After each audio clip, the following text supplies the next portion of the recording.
Народот биде и што е криминалот и корупцијата во Македонија. Пред неколку дена Социјалдемократскиот сојуз објави дека во наредниот период ќе се посвети на разоткривање на митот и наводната честност, работливост и скромност на ВМРО-ДПМН и на незините функционери.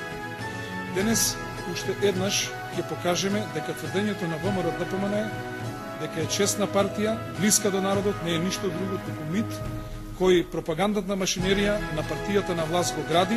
Почитувани пријатели, така на овој начин ВМРО-ДПМН ја стекна довербата кај мнозинството граѓани, кај народот и кредибилитетот кај гласачите, со работа, со труд, со честен приод и со дела. Еве што говорат факти. Владимир Пешевски, вице-премиер за економија, поседува имот од 1.135.000 евра. Веле Самак, министер без ресор, има имот во вредност од 1.025.000 евра. Сашо Мијалков, директор на Управата за безбедност и контраразузнавање, пријавил имот во вредност од 1.150.000 евра. Народот биде и што е криминалот и корупцијата во Македонија. Затоа што секој кој влегува во овој наш систем, во ВМРО, тој мора да работи како што работи целата машинерија на ВМРО-ДПМН и коалицијата. И нема отстапување од таквиот начин на работа,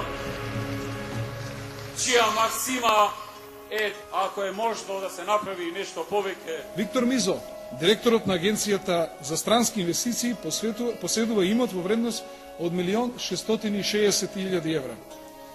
Мојот колега Петра Латиновски, градоначалник на општина Бутел, поседува имот вреден 2.660.000 евра. Радко Димитровски, градоначалник на општина Кочани, пријавил имот во вредност од 3.535.000 евра. Мојот колега Арсенчо Алексовски, градоначалник на Крива Паланка, пријавил имот веројатно поголем од сите граѓани на општина Крива Паланка, 5.430.000 евра.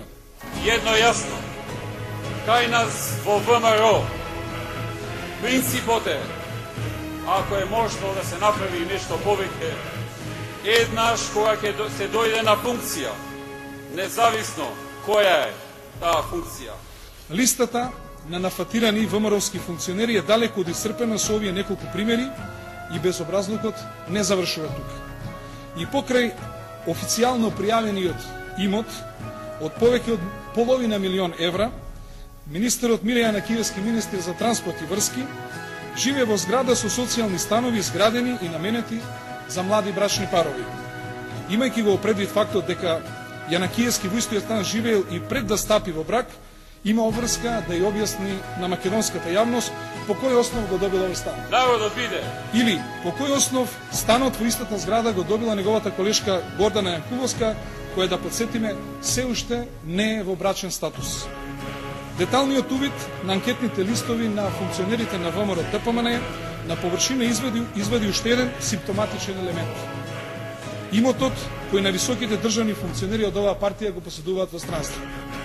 Таму работите стојат вака. Зоран Ставрески, стан во Чеви Чејс, предпоставуваме во близина на Вашингтон. Антонио Милошевски, стан во Ахен, Германија. Иво Ивановски, стан во Блеклик, Соединените Американски држави. Сашо Мијалков, стан во Европската Унија, веројатно мисли на Чешка. Почитувани пријатели, така на овој начин ВМРО-ДПМН ја стекна довербата кај мнозинството граѓани, кај народот и кредибилитетот кај гласачите. Народот биде и што е криминалот и корупцијата во Македонија. Љупчо Тодоровски, радникот, стан во Црна Гора. Виктор Мизо, стан во Њујорк. Зоран Јоленски, амбасадор, наш амбасадор во Соединените Американски држави, поседува куќа на Флорида. Игор Илиевски, амбасадор во Чешка, поседува стан во Полска. Христијан Делев, инаку машата на Груевски и на ВМРО-ДПМН, во случајот Сведмилк, куќа во Њу Орлеанс. Народот биде. Господа милионери од власта, ова ли значи дека сте блиски до народот? Или само дома покажувате лажна скромност? Што ќе ви е резервна татковина? Ако навистина толку многу ја сакате нашата и ваша мила Македонија. Свестете се, глумењето честност, транспарентност и отчетност веќе кај граѓаните на Република Македонија не поминува. ВМРО ДПМН нема право никого да обвинува за богатење на сметка на граѓаните, за транзиционите олигарси, криминалот и корупцијата. Ве прашуваме, како ли сега вие ќе му гледате на народот во очите? Народот виде и што е криминалот и корупцијата во Македонија. Едно е јасно. Кај нас во ВМРО принципот е, ако е можно да се направи нешто повеќе, еднаш кога ќе се дојде на функција, независно која е таа функција. Затоа што секој кој влегува во овој наш систем, во ВМРО, тој мора да работи како што работи целата машинерија на ВМРО, ДПМН и коалицијата.